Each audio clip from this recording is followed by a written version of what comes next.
Okay, good morning everyone, and can I welcome everyone to the 18th meeting of 2019 of the Social Security Committee. Can I remind everyone present to turn off mobile phones or other devices to silent mode, as we don't want them to disturb the meeting. We have an apology this morning from my Deputy Convener Pauline McNeill, who won't be with us, and for understandable reasons Michelle Ballantyne will be delayed this morning, unfortunately, so it would be good to see her later on if she's able to make it. We move to agenda item 1, which is taking decision to take business in private, and the committee is asked to agree that agenda item 4, consideration of evidence heard during this morning's meeting, is taken in private. Is the committee agreed?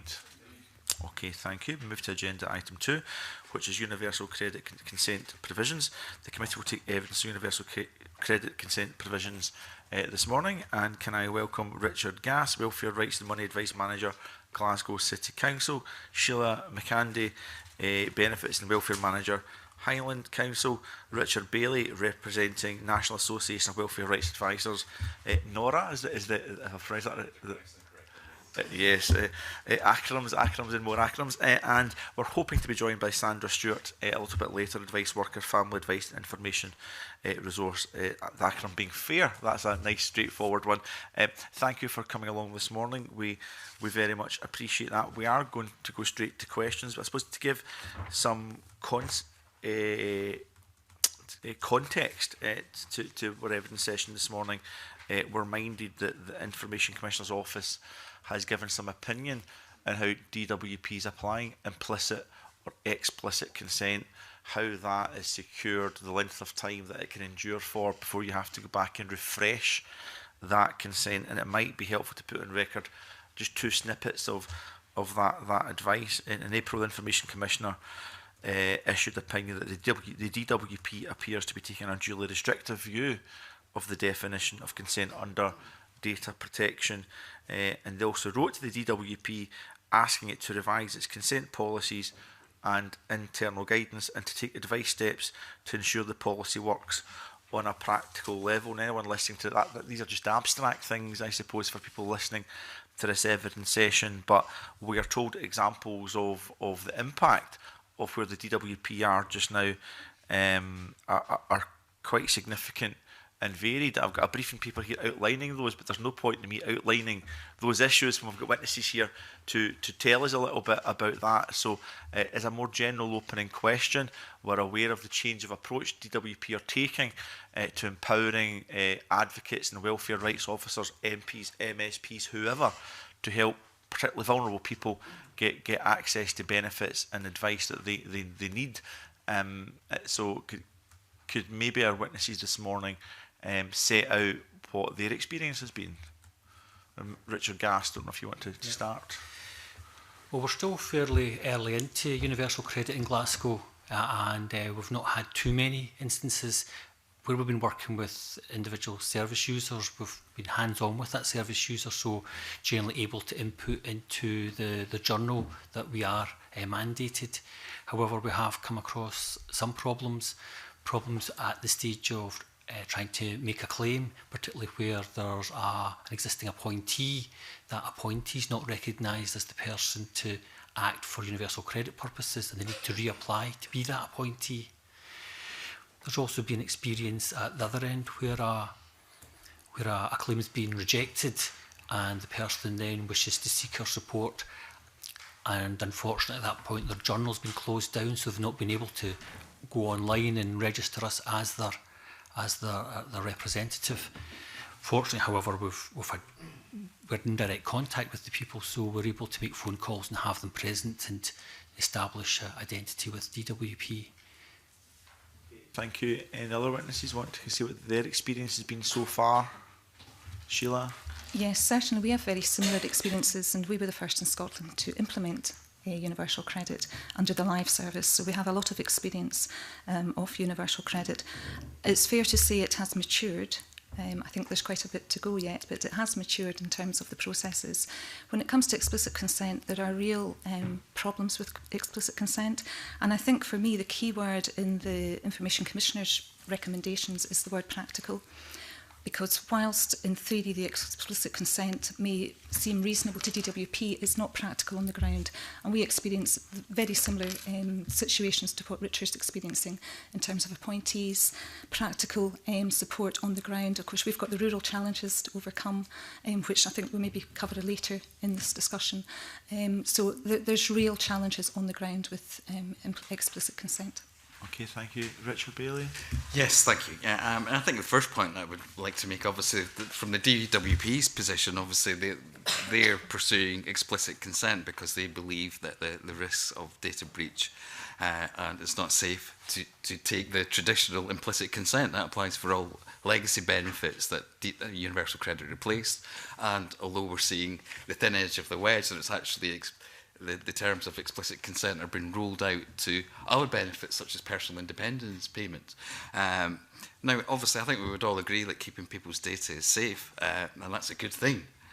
But it's often mistakenly attributed to Aristotle, but it was from an 18th century philosopher, the aphorism that any virtue when taken to extreme becomes a positive vice. And I think that's more than true here. Because what we have in a situation whereby the DWP are claiming to try and keep people's data safe, on the ground there is a lot of anecdotal evidence that people, advisors and family members are keeping people's usernames and passwords to access their journal in order to be able to, with good intention, obviously, yeah. Now, coming on to, in terms of practicalities, like Richard, in Edinburgh, we've only been on full service universal credit since November 2018, so we're really just at the beginning of it. But for us, I think obviously we're going to be talking about vulnerability, because universal credit obviously has brought in people that would have formerly claimed employment and support allowance. So you're dealing with people that have physical health problems and mental, cognitive and intellectual impairment, and all of those types of people are going to have problems accessing their journal or coming to see somebody face to face. And it's a feature of many modern advice services that they're offering help over the telephone. And that's going to prove problematic in terms of assisting people there and then to get the vital advice and representation that they need. Okay. Is there consistent application of data protection policies and guidelines by DWP across Scotland or across the UK? And is there clarity from DWP in exactly what is required? I hate to be slightly tangential here. My office had a situation with an energy company who were using the new GDPR provisions to say that not just myself, but every single individual in my office that I employed had to have an individual mandate every single time they sought to contact that energy company on behalf of a constituent. We got that resolved pretty quickly by going to senior management, but it did show how either the application of consent rules can be inconsistent, misunderstood by the agency trying to do the right thing, or quite frankly can be used by an agency to game the system and not necessarily give the help, support and assistance that's needed. In other words, individuals can play games with consent simply not to have to do what welfare rights officers, whoever, is asking for them to do. So is there any experience about good practice from DWP where they've sought to actually see beyond the rules? Is it inconsistent across the country? And is there any experience of a bit of game playing, quite frankly, in terms of how individual officers within DWP are seeking to interpret data protection issues? Richard? We raised that very question at a Rights Advice Scotland meeting just last week, and round the table had a number of different local authorities present, and it was quite surprising that experiences were different and didn't seem to be geographically specific. It seemed to be really down to who you got on the phone, and there are indeed some staff working in universal credit who are adopting a common sense approach and allowing what would be implicit consent, perhaps not with the permission of their management, but we heard that some folk were able to get through on the phone without too much difficulty. Others were reporting that they would phone up and it seemed that there was no way, unless it was written in the journal, the person that they were speaking to wasn't going to entertain their inquiry. Okay, thank you. Any other thoughts or comments on that, Sheila McAndy? Certainly what we detect is a nervousness on the part of universal credit staff. as if they're unclear as to where the boundaries are. So some are very cautious, and that makes it very difficult, whereas others are more confident in the guidance they've been given. And I think that's what's coming across in terms of the inconsistencies that we're receiving. They are a lot more consistent than they were. And the other point I think is worth making is when we had PBS and ADS, when local authorities were delivering that, there was a lot more data share that was possible. And our local job centre staff were tremendous. They were very pragmatic in their approach, whilst respecting people's data, and it worked really well. Local authorities have lost that since Help to Claim was introduced in April. So that local data share has been lost, and we're reintroduced to another set of challenges that we had that predated PBS and ADS. Okay, thank you, Richard Bailey. If it's okay, if I can add to that, yes, what I would say is that inconsistency is part of the nature of the beast of the DWP, and it is nothing new. It's nothing particularly true of, it's especially true of universal credit than it was with any other benefit. For many years we were operating under implicit consent, and obviously towards the end of the meeting we'll talk about that a little bit more, but even trying to get that applied consistently was deeply frustrating and problematic. There would be spells and it seemed like some message had gone out that implicit consent was something that really the call handler wasn't that comfortable with, and there'd be other periods where it was flowing quite well. So there, and locally, when you're experienced and you're phoning up the DWP, you're following off, doing representation on behalf of your clients, you get to recognise accents, and you know that some, it would appear anecdotally, that some local service centres were, if to put it politely, were over enthusiastically applying the rules to the disadvantage of the representative and the person that they're representing. Now, I have to say, my experience of individual employees within DWP is actually the vast majority are trying to do a high quality job in hugely difficult circumstances. Now, in another inquiry in relation to social security and in-work poverty that this committee did, we heard some pretty powerful and compelling evidence from PCS Union about the numbers of employees working with DWP, about the workload and the stress they were under and the lack of resources. So I'm just wondering, Mr. Bailey, I mean, you can't maybe comment in any particular detail, but my concern would be that if you're an under-resourced, overstretched member of the DWP working with Job Centre Plus in a service centre or wherever, and you have 10 different demands in your time, and you can only do one thing, if 5 of them is a query in relation to explicit and implicit consent, those get bagged, those get sidelined. I would agree. And it might not even be about deliberately gaming the system. No. It's cherry picking the things they can do and can do quickly, and maybe more vulnerable people are losing out as a consequence. So could a resourcing issue of staffing at DWP lead to a more stringent interpretation of some of these rules, do you think? Yeah, we concur with that, and I would also start off by saying, and all the benefits that I've dealt with, I would say that the staff, the call handlers for universal credit, are the most pleasant and appear to be the most helpful in terms of their attitude, in terms of that first line customer service experience that I've ever experienced, and I don't know if my colleagues concur. So there's been lots of effort to try and treat people with what the Scottish Social Security system is trying to do as well, dignity and respect. There's been a lot. I think there's been a lot of good work done there.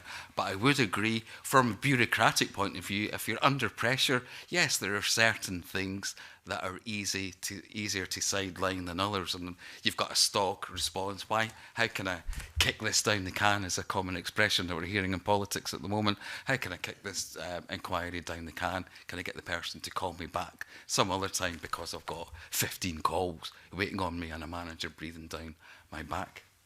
Any other comments in relation to that, Richard Gass? The individuals in the DWP certainly not had a problem with them, both at call handling and at management local level. So no, not a problem there.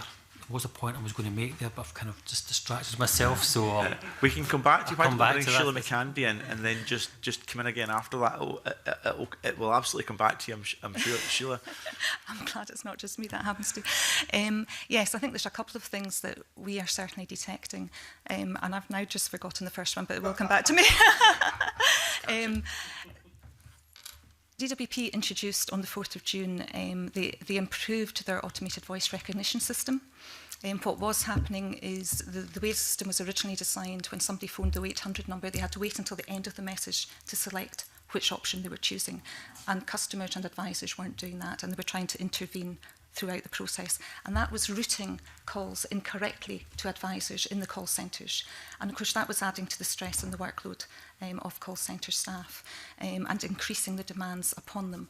And I would just echo what my colleagues are saying in terms of the individual member of staff. They're highly professional and really are trying to do what we're trying to do, which is do the right thing for the client and the claimant.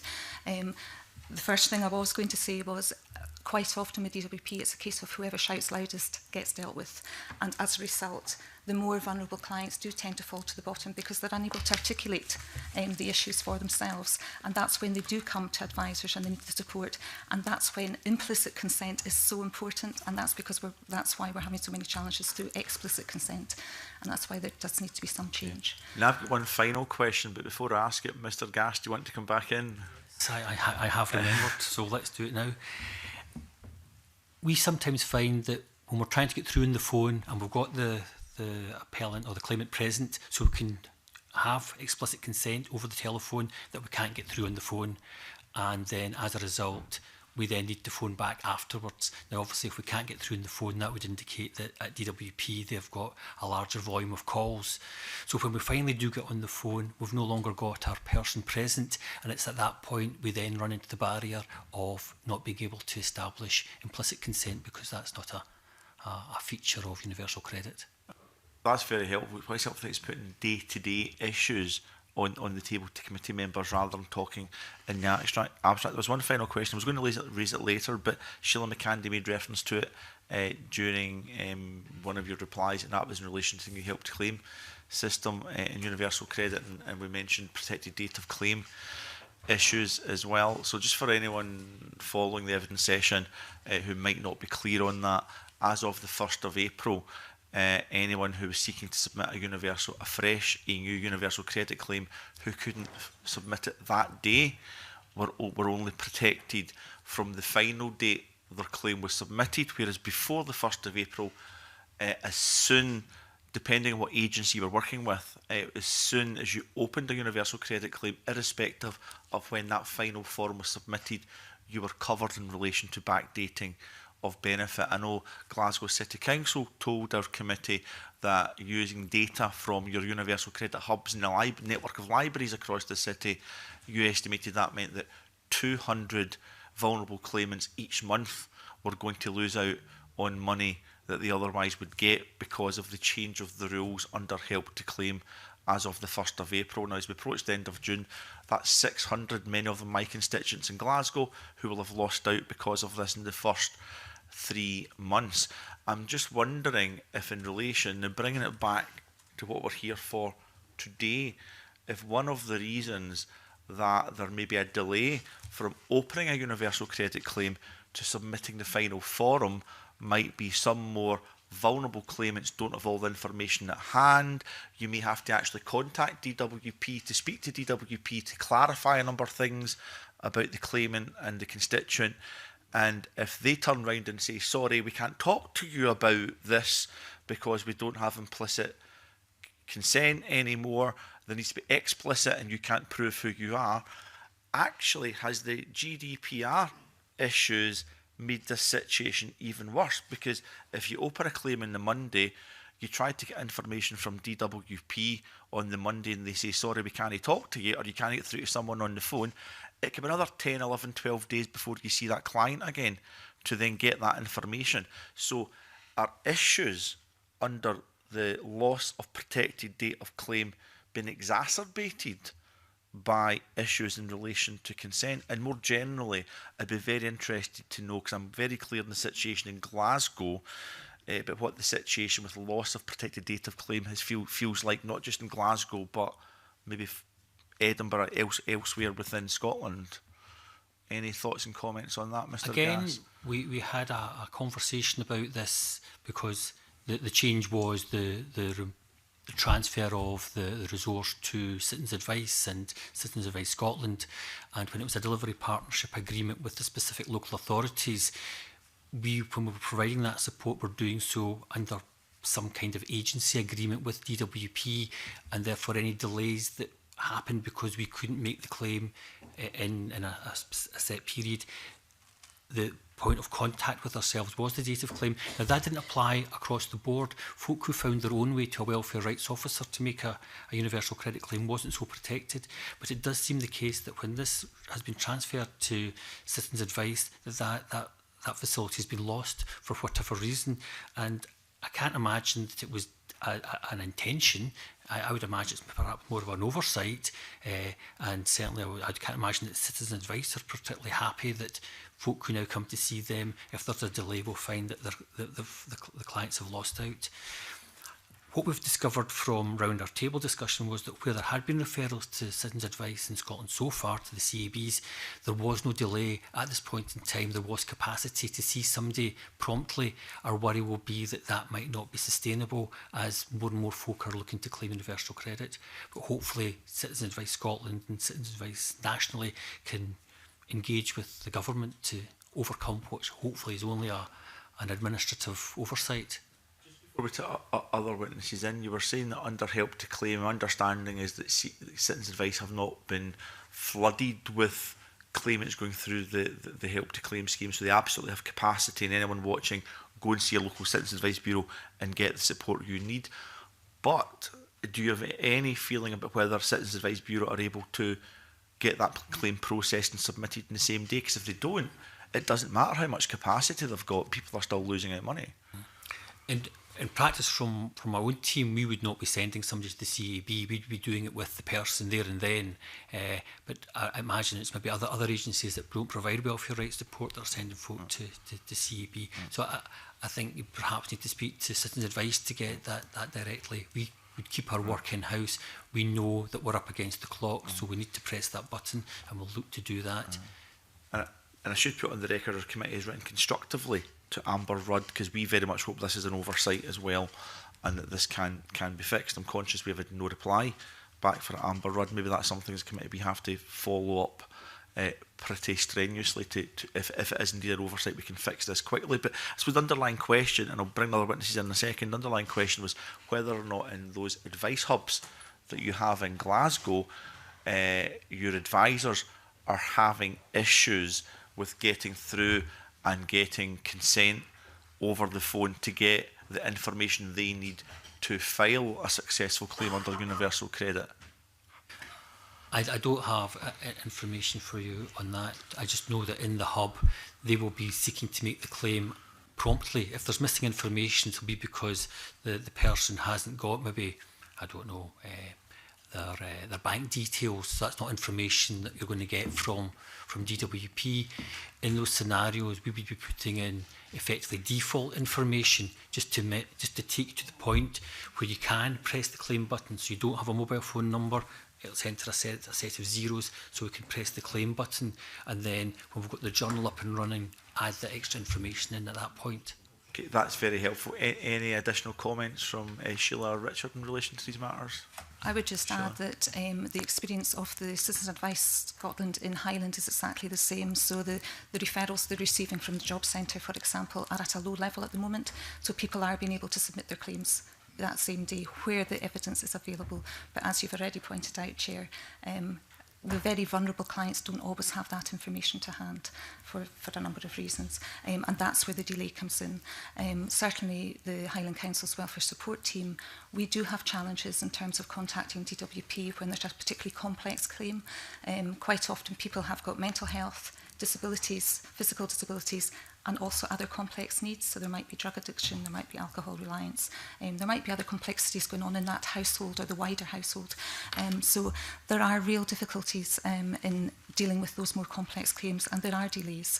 And I think that there is a potential going forward that this is really going to hit in terms of the date of claim and it not being protected, the unprotection. I think the capacity over time will be a real challenge for Citizens Advice Scotland, and obviously they'll have to have those discussions with DWP. Okay, thank you. Before I move to other questions, Richard Bailey, anything you want to add? I think both their experiences have been mirrored in Edinburgh, but what I would, obviously, and I was going to make it in connection with the previous point, and it's valid for this as well, let's not forget that of the two stated aims for universal credit, one of them is to save money to the public purse. And one does wonder that if it could be an oversight, but it could be yet another way of disentitling people for a period of time, which, when you add it up, the number of vulnerable people could bring in some form of saving. And again, I think that also applies to the issue of consent, because people giving advice, representatives, we are there, our job is to ensure that people get their full entitlement from the earliest possible date. Now, that's a cost to the government, and I do actually start to wonder and muse on whether explicit consent and the changes to the protected date of claim are there to reduce the amount paid in benefit. Okay, thank you for putting that on the record. I should point out, when we made representations to Amber Rudd, we did so as a committee, including our Conservative members, and our default position at the moment is that this is an oversight and we can address this and that we can fix this. If we can, then the committee will have to think long and hard about if there are any other reasons. But right now, we've got unanimity as a committee to tackle this issue. But thank you for putting that on the record. Mark Griffin. Thanks, Convener. I just wanted to ask witnesses about how easy it is or isn't to get explicit consent. The DWP have said it's a much simpler process. It's as easy as just putting a note on the journal and everything's okay. What are witnesses' experience of that? For folk who are digitally capable, then yes, that's a very quick way. In the past, to get a quick mandate in, you had to fax it in. Now you can have it in the journal immediately. So for folk who are able to use their account, able to log in, no problem. If there's folk who are present in the office, again, no problem, subject to being able to get through on the phone. The problem is where you've got someone who comes in to see you, who can't stay for other pressing reasons, or they're phoned up, they've not had their money, they're not able to make it in, and they want someone to help them. So it is the vulnerable, the most vulnerable, that are disadvantaged by the need for explicit consent. If it was implicit consent and we're phoning up saying, we both know that Mrs. Smith's having a problem with her benefits, I'm here to try and help her, then why can we not be believed to be acting in the person's best interest? The current process assumes that the claimant has got access to their journal. It's not always the case. There could be connectivity issues, there could be accessibility issues, there could be affordability issues. They might not have credit on their phone, for example. These are all the practical issues. I keep going back to the word practical. These are the practical issues that our claimants, our clients are facing on a day-to-day basis. So it's not as simple as just logging into your journal. Same challenges with making a telephone call. Affordability issues come in there. It is a free phone number, but if you don't have credit on your phone to begin with, it's very difficult to engage. So what happens there is these individuals need the support of services, advice services through the sector. But of course, in Highland, we've got the rural challenges. They could be quite a distance away from a local agency. So again, there's more delay built into that. So all the time, what we're seeing in Highland is the system is working against people. It's not working for people. The system is very good for those individuals who can do for themselves. What it's not been designed for and doesn't cater for is the vulnerable clients who have got the complex needs.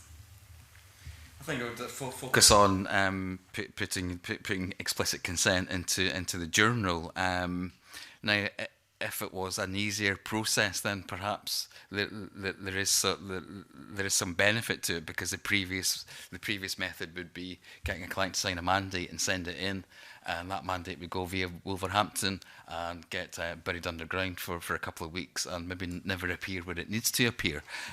So the principle of being able to, if you're digitally literate, or indeed other forms of literacy come to it as well, if you're able to do that and get through some of the other hurdles, then fine. But I think I would say approximately about a third of my claimants who I'm dealing with face-to-face cannot remember their login details.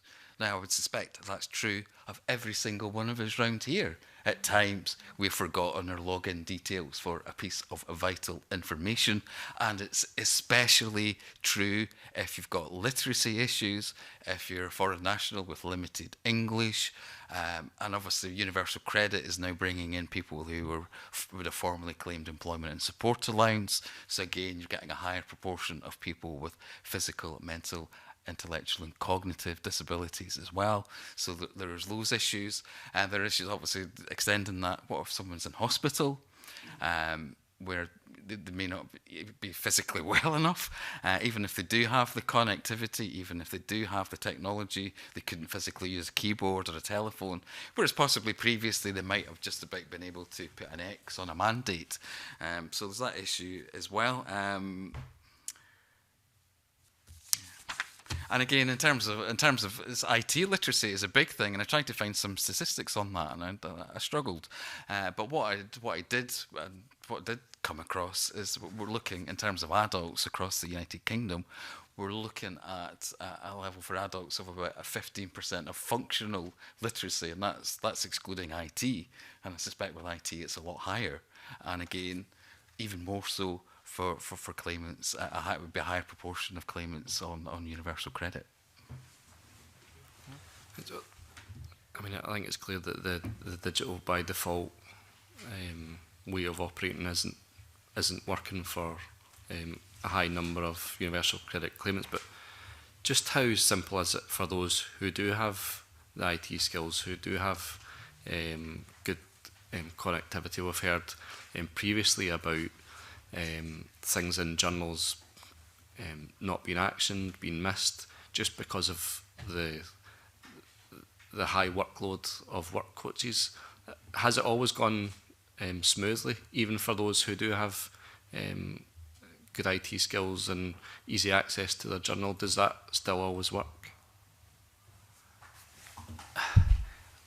I'm not a hands-on advisor any longer, so I don't have first-hand experience, but I know that people from my own staff, when they go in and they're helping folk access their journal, it's maybe a bit strange the first 2 or 3 times. That once you've done it with regularity, you do know how to get into your journal, and there's requirements on claimants to put information in their journal all the time, except to the point that there'll be information going into the journal that the DWP might not act on. However, if we're phoning up to say, if you look at the journal, you'll see that we're mandated to do this, then that will draw a focus to that, and I'm not aware of any occasions where there's explicit consent in the journal which DWP fail to see. Okay. In our experience, the people that it works for, we don't see. It's the people it doesn't work for who come and access local authority services and citizens advice services, and it doesn't always work. Either the claimant doesn't understand the message that's been sent to them on their journal, or the messages they are sending in to DWP are not being acted upon or are being misunderstood, and it gets into the sort of like an email chain that both sides aren't understanding, and there's a bit of miscommunication between the two. So it probably is working for many people, but the people who we see it's not working for, and that's why they've come to our services in the first place. The first point I would like to raise about that is that the National Association of Welfare Rights Advisors put points across to the Department for Work and Pensions in order that the consent was easy for staff in the DWP to see straight away, get it pinned close to the top. So I'm hoping that that's an issue that's now resolved, and that the call centre staff are able to see that information rather than saying, well, where is it? So they've got that. But given your hypothetical scenario where everything's perfect, every person's got connectivity, they're able to use it, I still think there are remaining issues, and this is directly from from the government's guidance on universal credit consent and disclosure of information. If you're giving explicit consent on the journal for the record, I'd say that it's telling you to give consent to your personal information to be shared with your representative, outline what information you want to be disclosed, explain why the information is needed, explain the representative's relationship to you, whether the representative is your family member or friend, and it gets worse. Give the name of the representative and the organisation, including branch where applicable. If you cannot provide the name of the representative, you need to be as specific as possible. For example, you should provide the representative's job role or team name within the organisation. That's going to be challenging for a lot of people to do that. So even with if everything is perfect, there is still a number of significant hurdles to get over. Okay, that does seem like a very high burden. Can I move on to a different area? Convener, Contact Scotland BSL is a government-funded video relay interpreting service for deaf BSL users. Now, the funding for that was, up until the start of this month, was purely to access Scottish public services, but it has now been given additional funding and is rolled out to access all public services and, in fact, any private services that a deaf BSL user would want to access. How easy would it be for a deaf BSL user using a video relay interpreting service to give consent for their interpreter to discuss their case? We've got a BSL specialist within the Highland Council, and we have made use of our colleague for a universal credit claim. I wasn't present, so I don't have that insight to it, but the feedback I got was very successful. And it helped immensely. So I don't know how they navigated through the system. I'm sorry I can't share that with you, but the feedback I got was very good. Okay. No other comments on Okay. on that one, Okay, thanks, Convener. Okay, Jeremy Balfour. Good morning, thank you, Convener. Good morning. Just 2 or 3 questions, if I could explore around this. The first one is, once you have the consent granted, is that an indefinite consent? Or do you have to renew it, and how often do you have to renew it? And is that different from what was previous? Yes, it's different from what was previous, that consent now is only for a specific period and needs to be renewed. Again, for folk who have easy access to their journal, capable to use their journal, then that's relatively easy to replicate. However, where someone has greater problems and is relying on the advice service to fix it all for them and has provided consent, then the expiry of consent would be a major hurdle. I don't have any experience, any evidence today of scenarios where the authorisation has expired.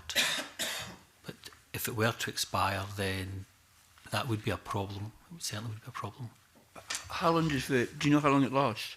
There's a suggestion it's a number of weeks, and it would not last for more than 2 payments. So if folk are being paid monthly, then the maximum it could last would be between 5 and 8 weeks. But again, I don't. Maybe my colleagues have got experience of it expiring. Well, just slightly under 2 assessment periods. So when the consent is given, it covers that assessment period, which is 1 calendar month, and it would cover the next assessment period as well. But very often, and again, like Richard, no direct experience, but we have our experience with the legacy benefits, and we know that it can take many months to resolve even just one issue, and often with benefits, issues are interconnected, so solving one thing leads potentially there are multiple issues with a person's claim, so it could easily take longer than 2 months, so therefore the person would be required to renew that. Yeah. Added to that is until the matter is resolved.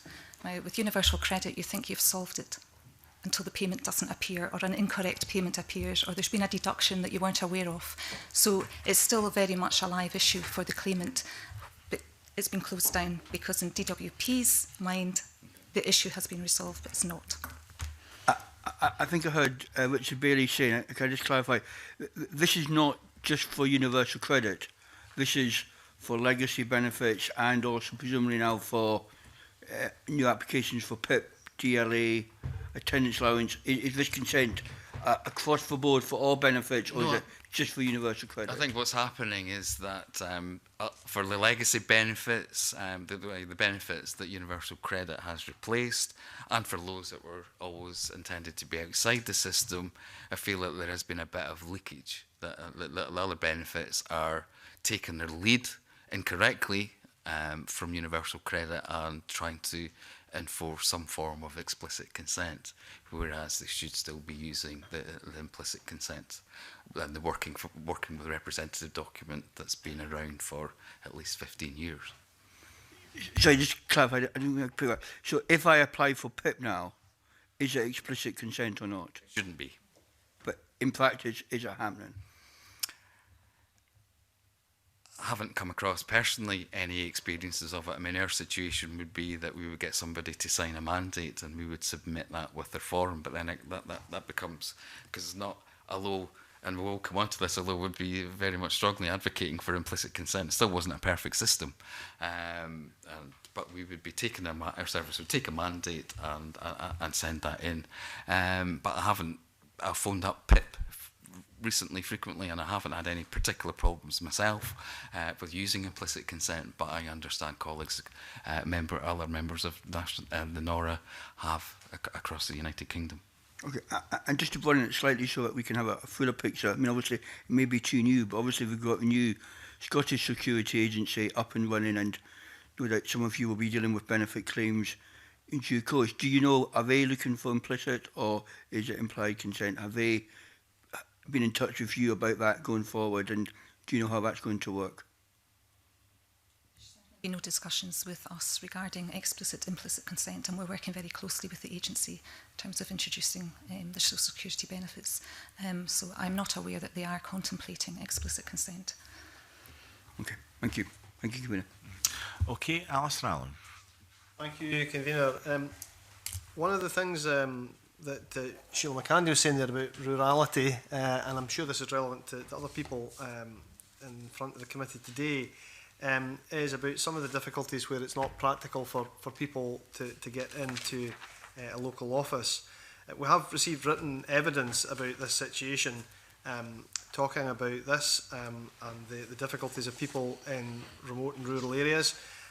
It was put to us that people can make arrangements for a three-way call between themselves, a representative and the DWP to verify their ID. Now, on the face of it, that sounds like a very, very complicated thing to arrange just to identify yourself. Is that what's happening, and how does that work? I could perhaps speak from a rural perspective. This facility has been available for a very long time. I think actually since we introduced live service a way back in those days, we have never made use of this facility because our clients just cannot cope with the system. The very reason they're a client of a local authority or citizens' advice is because they cannot deal with these issues themselves. So the three-way calling certainly doesn't work in Highland. Well, that's certainly very interesting to hear because it's... Oh, sorry, beg your pardon. Experiences of that? Right, no. No, okay. Sheila's experience. Okay. Well, I just wonder if others on the panel have any knowledge of this being used. I'm aware of its existence, but not aware of anyone having made any use of it. Well, that's certainly very interesting to hear because I mean that it was put to us that this is a useful means of people identifying themselves. It doesn't, frankly, sound like it is. So, I mean, for people who are living 50 or 100 miles from the nearest centre, as you'll be familiar in the Highlands, what are people supposed to do to identify themselves? If people are unaware of this, I mean, is there any effort being made to make people aware of this by the DWP themselves? I'm not aware of DWP making people aware of it. I mean, we certainly do advise people the facility's there, but very quickly they say, oh, I can't cope with that. That's why I need you. What we do in Highland, my team actually have got mobile technology and go to people's homes. And that's how we facilitate the system in Highland. It does mean that Highland Council is incurring a lot of cost in terms of the travel and time to get to people, but without that service, these people would not be able to access universal credit. As you say, they're 50 to 100 miles away from a centre. They don't have the money. There's public transport isn't there. They cannot access local services from where they are, so we have to take our services to them. But from what you're just saying there, nonetheless, DWP think it's the role of others to pay for that intervention of the kind that you're talking about to actually make people find the system accessible. Certainly, we get a lot of people referring themselves to the Highland Council Support Service and citizen advice. DWP do have a visiting service, and I think that's across the board. They've got a visiting service. How well that's used, I don't know. I don't have any statistics in terms of how regularly that service is called upon. But my team in Highland Council are out every single day in people's homes helping with the universal credit process. And I think the other thing to say to the committee is when individuals in legacy benefits, it used to be somebody would come for support, we'd help them through the claim process, help them through the appeal process, and then they'd be on their way. That's not our experience with universal credit. It's not a one-time service. People come to our service, they get support with appealing, with application, and then they come back because there's either a deduction taken off that they don't understand, or the level of deduction is putting them into hardship. There's sanctions possibly. The complexities around universal credit is something that we've not seen before in terms of the advice sector. So finally on this, and this again is addressed to others on the panel who may have a view about this, the change to universal credit, has it had a marked impact in terms of the problems associated with rurality? It certainly has in Highland. Yes, I can only speak from a Highland perspective. It has in terms of delivering the service, because it's universal credit, of course, is modelled on digital by default, and DWP have lost that terminology, but it is still digital by default. And as I've sort of outlined before, there's real connectivity issues, there's the skills issues, there's affordability issues, there's the accessing local services challenges in Highland. So there's real challenges, which DWP have tried to work with us on, and you'll be aware of the Skype facilities that have been put into Highland, and we've got that in one of the Highland Council's local service points. This is our one-stop shop, and in our Kinlochbervie Citizens Advice, a tremendous facility, and I'd love to see it rolled out much further. We do need to support that, so our welfare advisor is in our service point office where the Skype facility is, and we do support clients through the whole process. But it's a fantastic facility, and our local job centre who are servicing that Skype facility, very positive feedback from them as well. On Alistair, I'm conscious that Sheila had an expertise in relation to rural issues, but we've also been now joined by Sandra Stewart. Sandra, lovely to see you, and I know you had some challenges getting here this morning. Just remind the committee that Sandra is a device worker with Family Advice and Information Resource, and you've not really had the opportunity to put anything on the record yet, even if it's not particularly specific to Alistair Allen's line of questioning. I mean, obviously he was interrogating barriers to accessing service, issues around explicit, implicit consent, rurality. It doesn't have to necessarily be around that, but I just want to afford you the opportunity maybe to put some remarks to the committee this morning. Thank you. We work at FAIR with people with learning disability and their carers and family members. Universal credit for us has been incredibly problematic because of the type of client group that we work with. We're fortunate enough in that most of our clients are still on legacy benefits and will probably remain there for some time and hopefully be managed migrations. But the difficulties we have are things like, you know, we have clients who don't read or write. So normally they would just, if they received a letter, they would take it to us, we would phone up and we would speak to someone from DWP about it. That's been so difficult. Clients are unable to remember passwords, so actually even speaking to someone on a telephone, most of our claims so far have been phone claims, have not been online claims, because our clients can't use technology. Most of them won't have mobile phones. They tend to lose mobile phones even if they do have them. So, yeah, it's just, I think we've probably got about 10 clients so far on universal credits, and the time that it's taken us to deal with these clients has tripled. I mean, they're clients who need quite a lot of support generally anyway, but, you know, the time involved is now just increased dramatically. And have you noticed I just want to give the opportunity to put some of this on the record. We've got about 25 minutes or so left of this evidence session. Have you noticed a much more challenging time period in the last few months in relation to the interpretation of data protection rules by the DWP? Could you say a little bit about that, and maybe what would be helpful in making it easier and more accessible for the individuals that you represent? I think the easiest thing would be either to go back to implicit consent so that we can actually speak to someone, or to actually have paper authorisation so we can get someone to sign.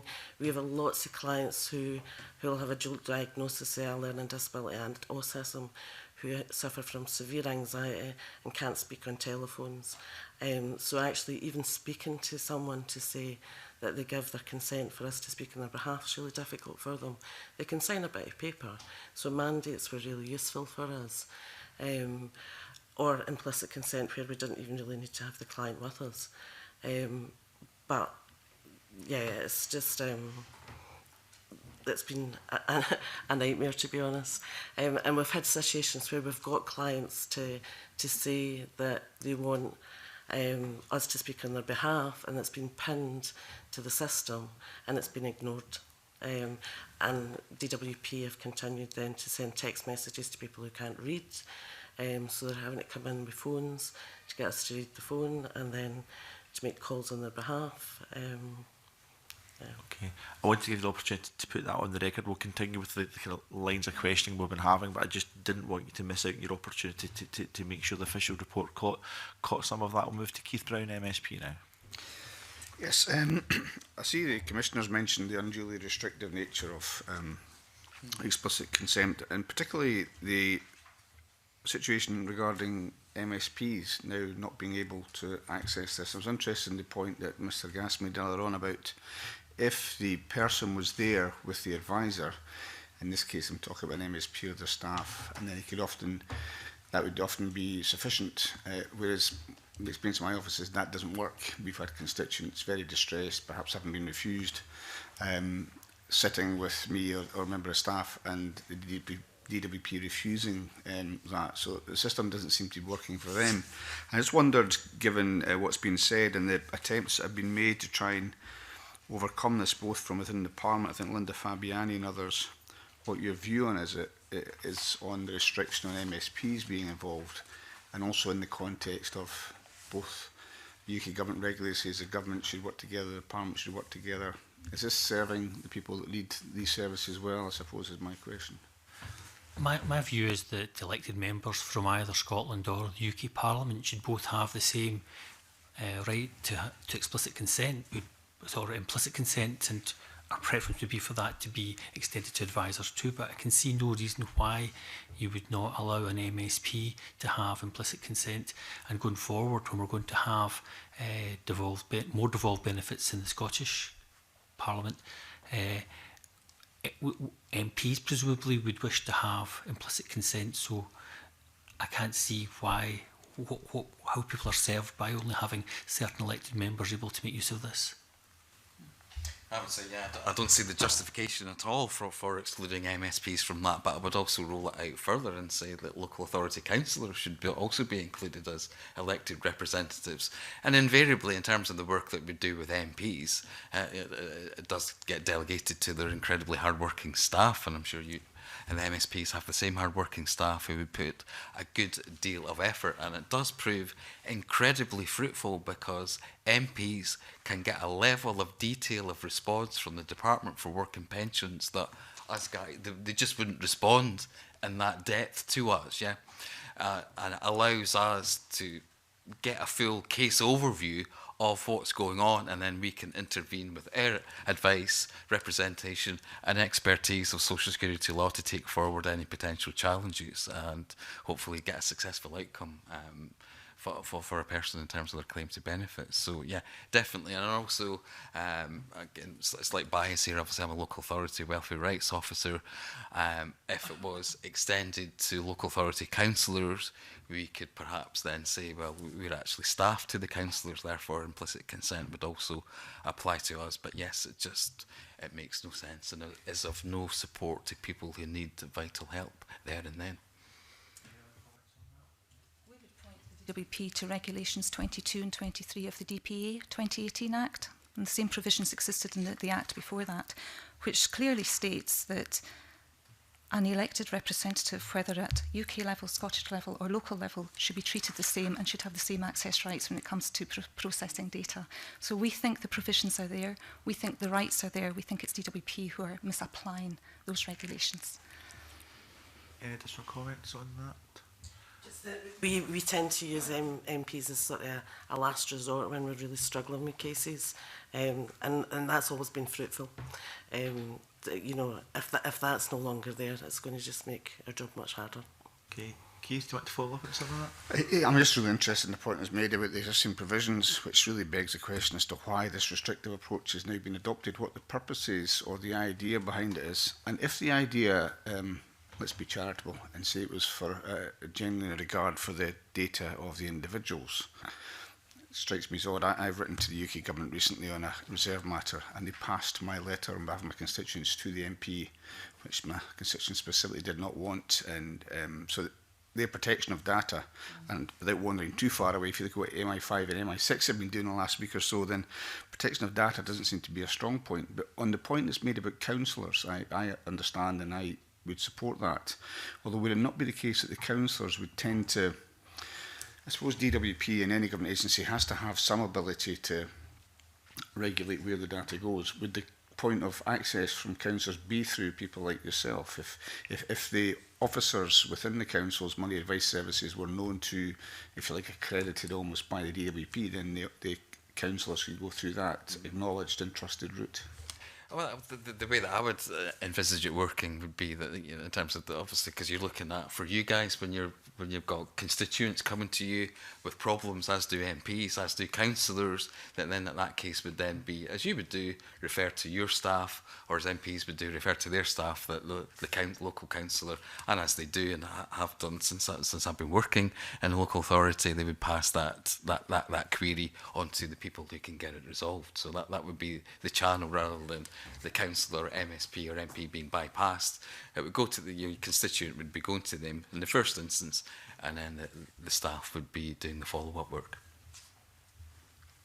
Now, I don't know if there's a bid for supplementaries on this specific point. The next theme of question will be Alison, just to give you kind of heads up on that. But if it's on this specific point, I saw Alistair, Alan and Shona Robinson. So to Alistair, then Shona.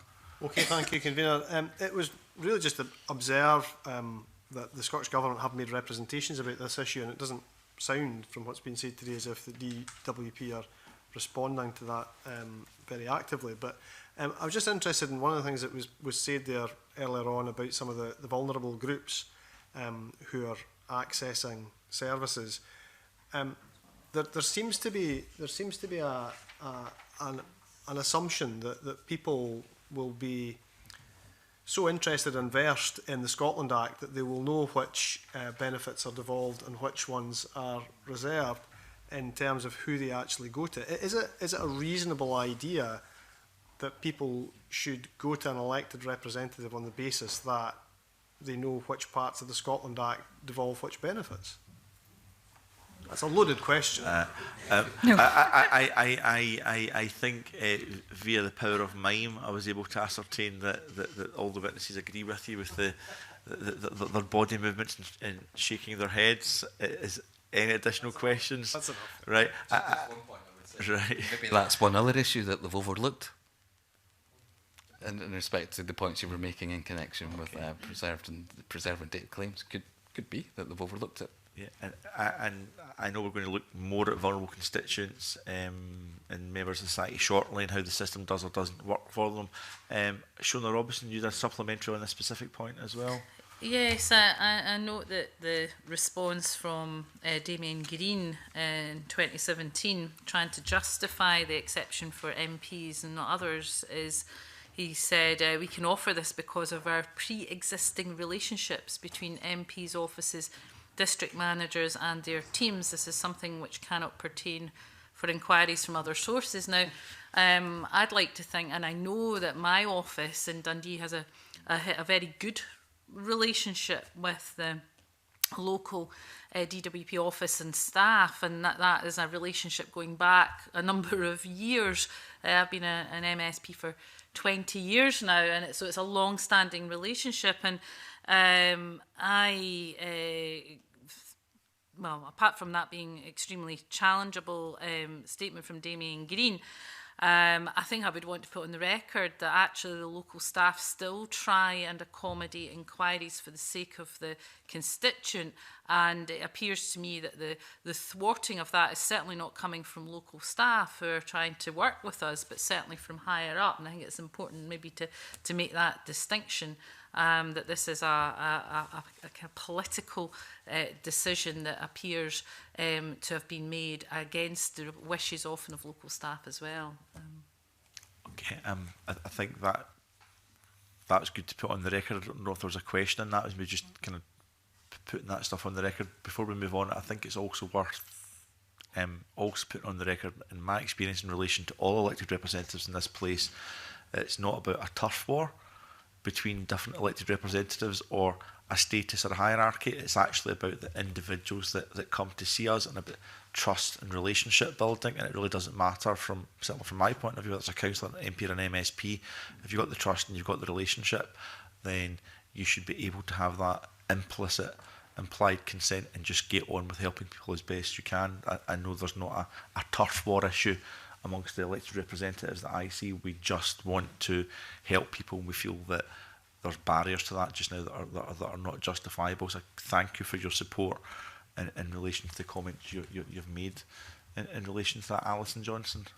Yeah, thank you. I think there has been quite rightly a focus on the impact this may have on particularly vulnerable members of society. I have a strong impression from this morning's evidence that all of your organisations are now finding it more difficult to help people with their claims, and particularly vulnerable people. You probably are aware that the Information Commissioner's Office in April gave a view on the DWP's approach, which said the DWP appears to be taking an unduly restrictive view, which has been mentioned, of the definition of consent under data protection. And that there hasn't been given enough importance given to ensuring that vulnerable persons aren't prejudiced as a result of the interpretation of the DWP's policy on this topic. I just wonder if you could give your views on the Information Commissioner Office's, on that intervention. You'd like to think that might be helpful in turning things around, on the impact this is having on the negative impact it's having on vulnerable people, and whether you think there are sufficient safeguards in place to ensure that they're not any more negatively impacted than they already are. We would support the comments from the Information Commissioner that the DWP should not be so restrictive. The reason why folk are coming to advice services in the first place is by and large because of a vulnerability that they can't navigate the benefit system confidently on their own. They require another person. So we shouldn't have artificial barriers in the way to them engaging the service. And the more vulnerable a person is, they might not especially relish and enjoy their time with their advisor. They might just want it to be, look, I can't deal with this. I've given you the information, please sort it out, and not have to come back. So the more vulnerable somebody is, the lack of ability for advisors to do their job is something that I think we should all unite to overcome. Yeah. I agree with that. I actually think we'll have clients who'll completely disengage with the benefit system because it's going to be so difficult for them now, and also because we can't advocate on their behalf. We'll have clients who just, as I said, who can't speak on telephones, can't use technology. This system just isn't suitable at all for people with their TEPI needs.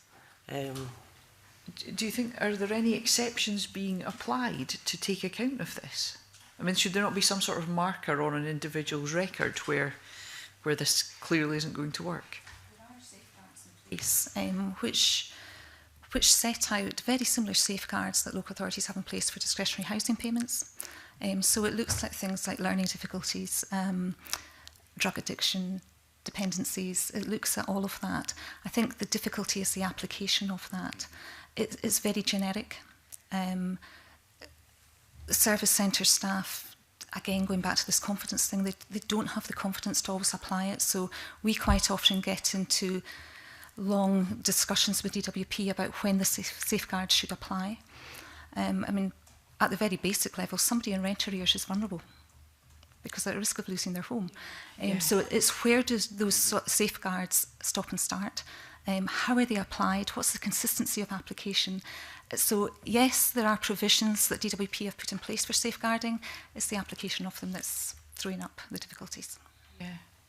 I mean, CPAG in their submission, I know we don't have the Child Poverty Action Group with us this morning, but they've given a couple of sort of quite concerning examples. You know, a lone parent suffering from stress and depression. Her baby's been admitted to hospital for failure to thrive. They're at risk of eviction, and the client would like payments to be made to her rent arrears by direct deduction from her universal credit. But she's not able to engage with the DWP because of everything that's going on in her life, and the solicitor trying to avert the eviction has been unable to converse with DWP on her behalf as they won't accept implicit consent. I mean, that's just one of a couple of examples they've given, which are hugely concerning. I mean, what can we do as a committee to try and prevent this kind of unnecessary suffering?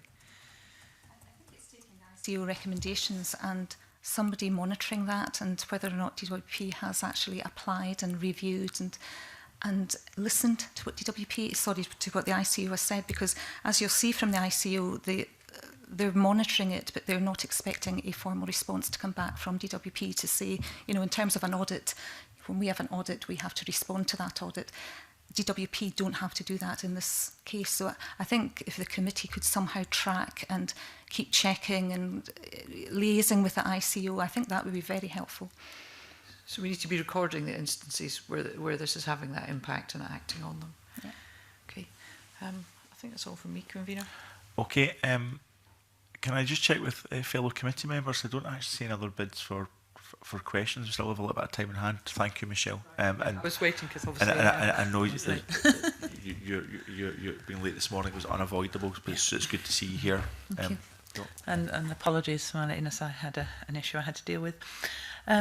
Thank you very much for your evidence so far. I just wanted to clarify a couple of things for my own understanding. You talked about, I think, Mr. Bailey, you talked about the fact that previously you would just get somebody to sign a mandate, and I think, Ms. Stewart, you referred to the same thing, and that was easy. My understanding is that consent can still be given in writing, so in effect the same process can still be used. So I just wondered whether you are doing that, whether you have done that, and what is the kind of fundamental difference? Because Mr. Bailey, you referred to the fact that you would just get somebody to sign it and you'd send it off, and you know it could take a couple of weeks to get lost in Wolverhampton. But presumably you can still get somebody to sign it, you can still send it off. Have you been doing that, and if so, has it worked? Can I say, you can still get someone to type in an online journal that they give explicit consent for you to act on their behalf. But as I said before, we have clients who can't use technology, so they don't have online journals. These are telephone claims. Can you write in as opposed to digitally? You can write in. We've not been able to do that, I'm afraid. No. Because it's not been accepted. Have you tried doing it? We have tried doing it, but we haven't been successful with it. We haven't got lots of cases, but often mandates now aren't successful anyway.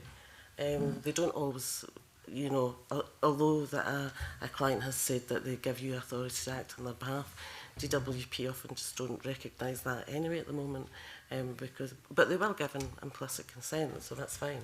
So how many cases roughly has the mandate been refused? Well, as I'm saying, we don't have a lot of cases you see at the moment because of the type of client group that we work with. And I actually only know one case that's been refused so far. So, but so when you say often, you mean one? We have heard one. Yeah. Okay.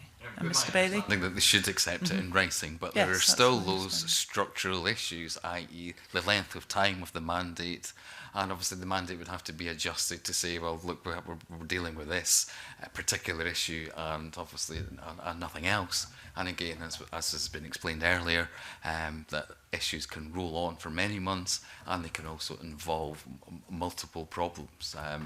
Not just the original query that the person comes in with, it can be a bit like, peeling an onion. There are many layers to it. So that would be, yes, you can still do it in writing. We still seek a mandate, and which can and is being submitted.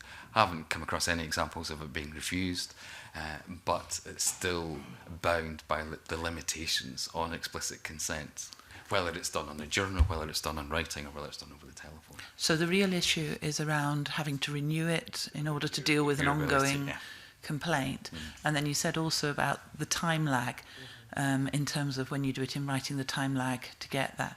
Has that got worse than for legacy benefits then, or is it similar, or what's the scenario there? I couldn't particularly comment in terms of comparing with legacy benefits to universal credit, but as I said, as much as I would be continually advocating for implicit consent, as I think all of us would, it wasn't a perfect system, and maybe something can be put together that would be a combination of both in terms of the ease of submitting consent, but also having that given it implicitly.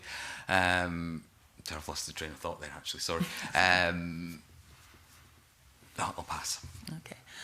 Our experience of explicit consent is that it is quite time limited as well, often just to 24 hours.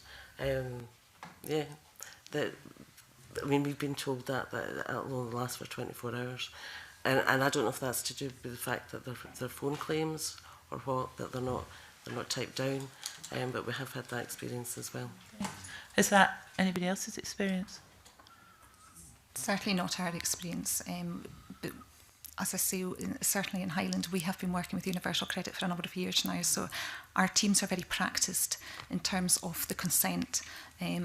We advise our clients exactly what to say, because we now know what to say to ensure that consent is valid for the period. But then quite often the case takes another direction, and that's when the consent doesn't cover that part. So a deduction's taken off, for example, that you weren't aware of when you set the consent with the claimant. So that's where the challenge comes in for us, but we've not experienced a 24-hour expiry date. Not for you either. We've not experienced anything about 24 hours, not sure why you've been given that. Yeah, that does seem a bit weird. Yeah. But I think that's down to as well, it's a new system in Edinburgh, and we are getting mixed messages about what you can and can't do. That's fine. And I forgot my other one. Can I come back if I remember what it was?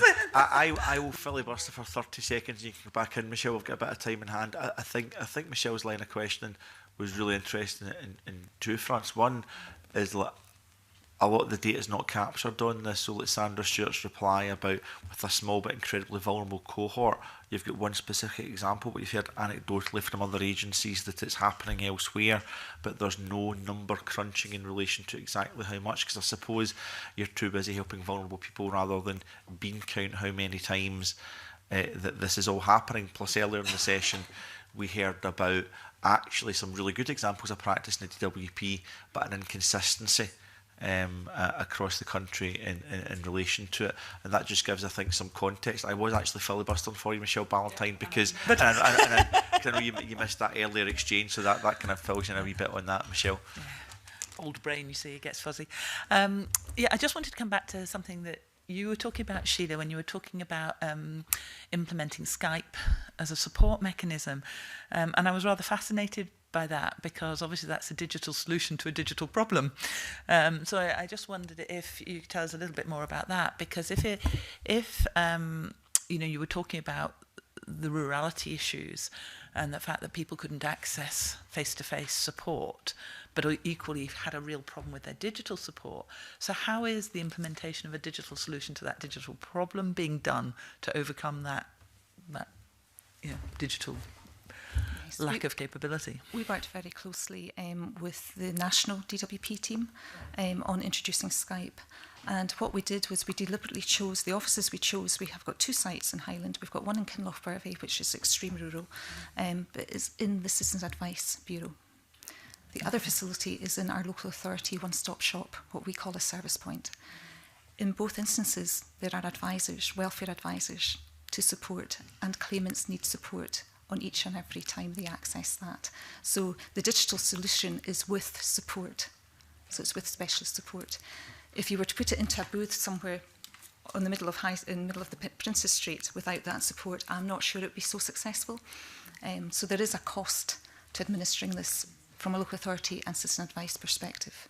And what happened with these vulnerable clients previously? How did they get that direct support previously? Is it just a question of needing multiple contact support, or is there something different going on in that first sort of support? Because what it has done, the one in the one-stop shop in Golspie. So Golspie, the closest job centre is 50 miles away, so it's a 100-mile trip, and public transport links means you may not get there and back in a day. What we were doing previously was my team were going out to people's homes and supporting them in their homes. So that has reduced in that particular locality in terms of Golspie itself. But of course, Sutherland is the largest geographical area in Highland, and we're servicing the rest of Sutherland by going into people's homes. So it's complementing existing services. It hasn't eradicated existing services. People in Golspie now can come to a point rather than you going out to them. So yes. Okay, that's great. Thank you. Okay, are there any other questions from members? I think that the little bit of time we've got in hand, we'll be moving on to the next agenda item shortly. If there's anything any of our witnesses today feel that there's a line of questioning that you just expected and it hasn't happened, and therefore you've not had the opportunity to put on the official report something you really wanted to convey today, you've got an opportunity to do that now. You don't feel that you have to, but the opportunity is there. Oh, Sheila's come in straight away for a bid to do that. So why don't you make the comments that you would like to make, Sheila, and that gives others opportunity to consider whether there's something they want to put on the record as well before we close this particular session. Sheila McCandy. Thank you very much, Convener. Explicit consent, when DWP have been challenged over explicit consent, Neil Cooling has been very consistent in his response. And what he has said is, under legacy benefits, they collected a set of personal data. Under universal credit, they are collecting more personal data. I don't understand what that additional personal data is, and I think it would be very helpful for the committee and for ourselves as practitioners to understand, well, what is that additional data that has been collected that requires us to shift to such an extreme position where we've got explicit consent. Because perhaps if we all understood it, we could work with DWP to overcome some of the barriers that are presenting itself. I just don't understand what the additional data is, because what we've done is we've fed, as the committee know very well, we have fed a number of benefits into universal credit. So we were already collecting all of that data, and we were operating under implicit consent. I don't understand why we've had to have this shift to explicit consent, because Mr. Cooling hasn't been very explicit in terms of explaining that to us. Okay, thank you. You can do it. It is very quick. Only because of time constraints, Michelle, but very brief. Very quick. Did you have implicit consent to deal with HMRC? Was that the same access?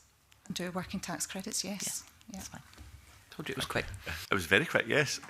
Okay, we'll go. Okay, let's go from my right to left then, which we'll take you at the end, Sandra. So you get the final word in relation to the evidence session. Richard Bailey.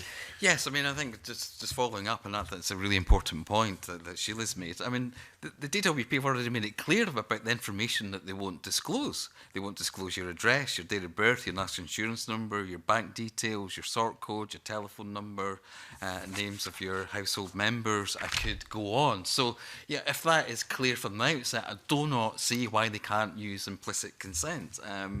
I mean, if improvements, as I said, very much I'm going to be saying that I think we would all agree that we want implicit consent for universal credit, and if that's your intervention, and that's the message, I'm glad about that, yeah. If there were to be improvements, and I think that was one of your questions, to explicit consent, it would be, and I take Richard's point as well, actually, because when people do come to see us, they don't want to spend time with us. So the type of consent that the person actually wants is to help me with my benefits from now and this day forward for all issues. That's the type of consent that people want. And if we want to restore agency to people, I would say that's what we should be doing. But nonetheless, I would say, I would agree, where are these data breaches? I think explicit consent, again, it's the DWP deciding what's right and wrong for claimants and not them. And I think I would finally say that in terms of explicit consent, it would appear to support claimants in the way that a barbed wire chair would support your back. Okay, thank you. Richard Gass. Yep, final point on the Apollo list, which is a list of staff who have a right to access certain information without client consent for the purposes of, that's laid down in legislation for things like administration of housing benefit, for entitled working out eligibility for Scottish Welfare Fund, to ensure they get the right charge for a residential or non-residential care charge. Our staff have found a degree of difficulty using the Apollo list to gain information about universal credit, being advised that no, you can't do it, the client would need to put information on the journal. Now, we do within the council have access to CIS, the client index system for DWP, and again, it's for very strict purposes, but there seems to be within universal credit just a misunderstanding about what information can be shared and when, and don't know if that's driven just from the fear that was raised earlier on, that it's how do they process the amount of work they've got to process, and that they're pushing things off their table.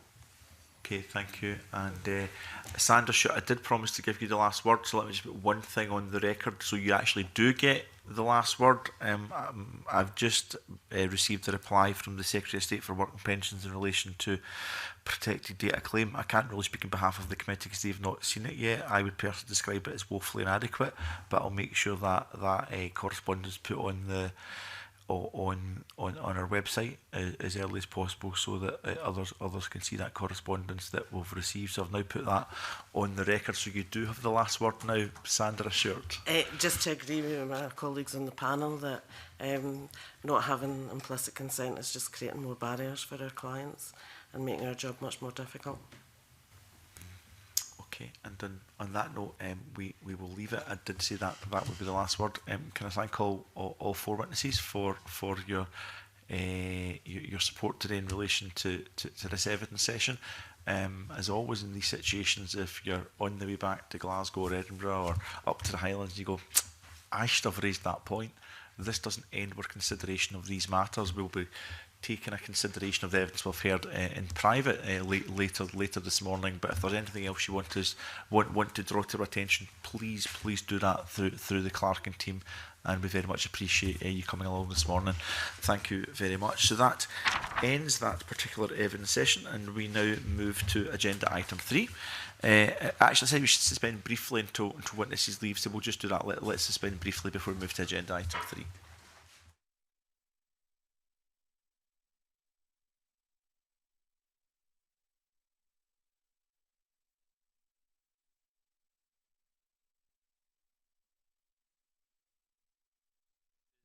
Subordinate legislation, and can I refer members to paper 3, note by the clerk.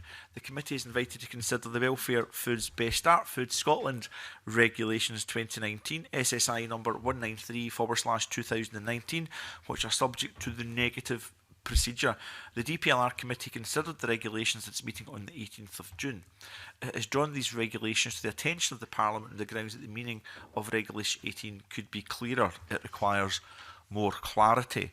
The Scottish Government has undertaken to bring forward an instrument shortly to rectify this issue, and this has been welcomed by the DPLR committee. as the Scottish Government is attending to this matter that our sister committee has raised, before I say is the committee content just to note the instrument, which is the question I'm going to ask, are there any comments that members may wish to make in the first instance? I know Mr Griffin had a comment. I'll take Mr Griffin and I'll take Mr Brown. Thanks, Convener. I mean, I think there's a lot of good things in this instrument, in particular the increase of the funding from £3.10 a week to £4.25 a week. The no recovery of unintentional overpayments is something I think should be warmly welcomed, as well as the transitional protection with the eligibility reducing from 4-year-old to 3-year-old is welcome too. But then that brings me on to some of the concerns that I have. I think I would like to hear from the government more about why they felt the eligibility should reduce from 4 to 3, while they still have been able to fund that transitional protection. I think that raises the question as to why that the funding couldn't be provided on an ongoing basis to maintain that level of eligibility to 4-year-olds. And on a process question, the legislative route for this instrument is through the Social Security Act 1988 and not the Social Security Scotland Act 2018, which means it's not covered by some of the things this committee worked very hard to put in place, and in particular thinking about the Scottish Government's take-up strategy to ensure maximum uptake. My final point was just on another thing that the committee have been working hard on, and that is on automation. I would like some clarification from the government as well as to why people who will be moving on to this new system will be invited to apply rather than automatically transferring, which is, I know, something that's been close to the heart of a lot of committee members. But thanks for the opportunity to put some of those queries on the record. No, thank you for putting that on the record. I will take Mr Brown, then Ms Johnson in a second. I should also put on the record, it's absolutely valid that you do that, Mark, but I should also put on the record that the SSI was circulated to members 2 weeks ago, and if there was any detailed issues in relation to this particular SSI, we were asked if they could be raised in advance to allow us to do maybe something more meaningful in relation to some of those points. And obviously no one got back in relation to that. But rather than skirt around some of the points that's been made, I wonder, when I'm just looking at members there, in relation to take up an automation, we're already in correspondence with the government and looking at potential lines of work for this committee in relation to that. So hopefully we'll be dealing with that in due course as a committee. And also there was another point you raised, yes, a budgetary and who would the criteria for qualifying for the monies, and we will of course be looking at budget scrutiny as a committee as well, and that might be an opportunity to return to some of that. So I'm just trying to be helpful in where we could, as a committee, move forward in relation to some of the issues that you raised, Mark, but you've put them on the record, which is absolutely your right and the right thing to do, because you felt strongly about it. Keith Brown? Yeah, and thanks, Convener. Just from my own point of view, the points that have been raised by Mark Griffin, I'm happy for, if it was to be a case of writing to the government to ask about these things, I wouldn't be in favour of delaying going ahead with this. I'm happy to note that. My concern is about the paragraph 6, I think it is, where it said that the commencement date, the reason for this having to be agreed now is because the commencement date is the 12th of August, and for that reason it's not possible to lay the instrument 40 days before. I don't think that is a reason. I think they work out what the commencement date is and they should work back from that to do it 40 days in advance. That's not a reason. There might be a reason, and I think my own view is we should ask them what the reason is, not just stating this. But I don't think that's sufficient for us not to, in my view anyway, agree even with the questions which Mark has raised for this to go forward. I think it's important it does. Okay. make a couple of suggestions in a second, but let's wrap up all the various comments we've got, because a number of members want to make comments now. Alison Johnson. Thank you. I too am content that it go ahead, but just on the record, I'd like to raise the issue that the Child Poverty Action Group do with regards to prepayment cards and the stigma that this can have, and that we should always be looking towards a cash payment wherever possible, because a lot of smaller shops, particularly in poorer communities in rural areas, don't accept such cards. I just think, sort of as a matter of course, when we're dealing with issues like this, it would be helpful if the Scottish Government could advise what their position is on uprating, and uprating in line with the cost of food, which does change, and also what provision there are for those who do not, who for whatever reason, allergies or otherwise, are unable to have cow's milk or formula or eggs, what the alternatives might be. I just think those are things that could be included as a matter of course. Okay, thank you. Jeremy Balfour. Thank you, Mina. I mean, I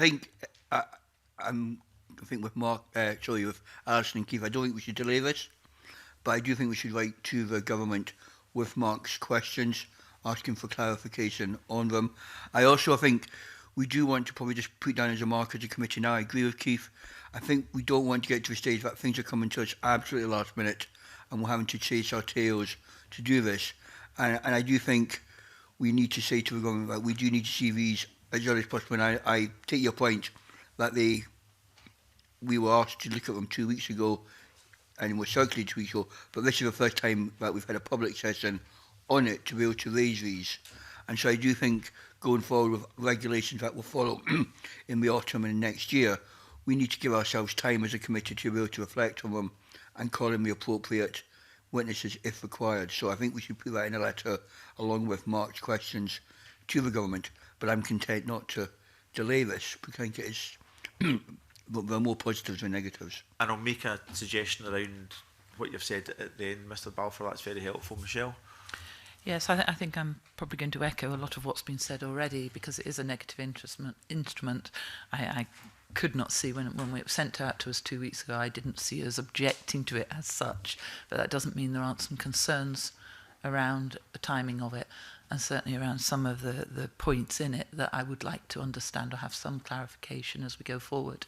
And I did want to hear what other members thought about it as well, so that we could have a consolidated kind of question list.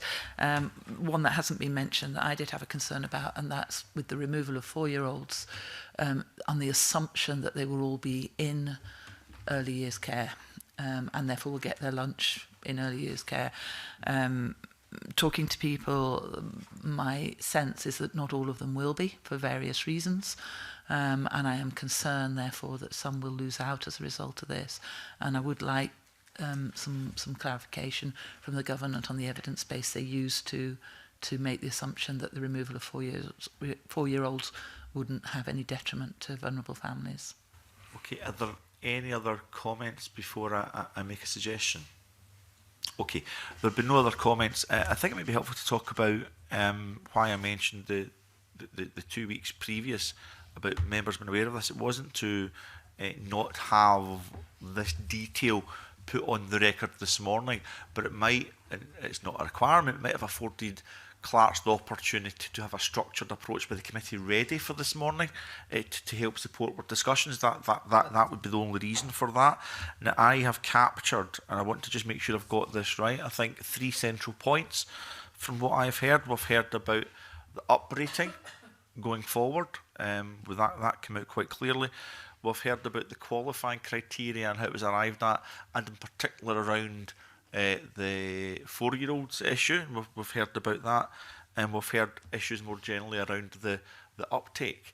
Now, that said, I think everyone is actually, whether explicitly or implicitly, given our last evidence session, I think we're welcoming this from what I can see, but that doesn't mean we shouldn't still scrutinise the details of it. So if members are content, I would be keen to write to the Minister in relation to uprating, in relation to qualifying criteria, and particularly mention issues around 4-year-olds, and in relation to uptake more generally, but also to indicate that's a matter more widely we're looking to look at as a committee anyway. Would members be content that I write to the Minister on those, the 40 days as well? But the DPLR, I think, is dealing with that matter also. I would imagine I'm trying not to duplicate. We can mention the 40 days. I'm just trying to be focused on what we write about. So let's mention the 40 days as well. Okay. I'm keen, if people are content with that, I'm keen not to open up a wider debate, but I don't want to curtail it either. So let's take these comments briefly, because we've still got to actually just finalise what we're doing. We've got one more agenda item as well. Keith Brown and then Mark Griffin. Very briefly, I'm condemning that. The point I'm making is not about the fact that it's late. Obviously, but it might be completely unavoidable. It's just that there's not a reason given for it. So I'm just looking to try and get the reason for it. That's just to clarify that. I'm fine with what you propose. Yes, absolutely. We'll check what DPLR committee are doing in relation to that as well. Mark. And just briefly, Convener, if we could just ask the question as to why it's been brought forward through the Social Security Act 1988 and not the one that we passed recently. Okay, happy to do that. I think the discussion is helpful because when we go away from this meeting, then we have to draft a letter that's reflective of the mood of the committee. So that does actually help. That said, we welcome the fact that we're looking at what is hopefully progress being made by the Scottish Government, but we still have to scrutinise it robustly. So the question I said we were going to ask is the committee content to simply, with the caveats mentioned, simply to note the instrument? Okay, thank you. As previously agreed, we now move to agenda item 4, universal credit consent provisions, which we've agreed to take in private. So we now move into private session.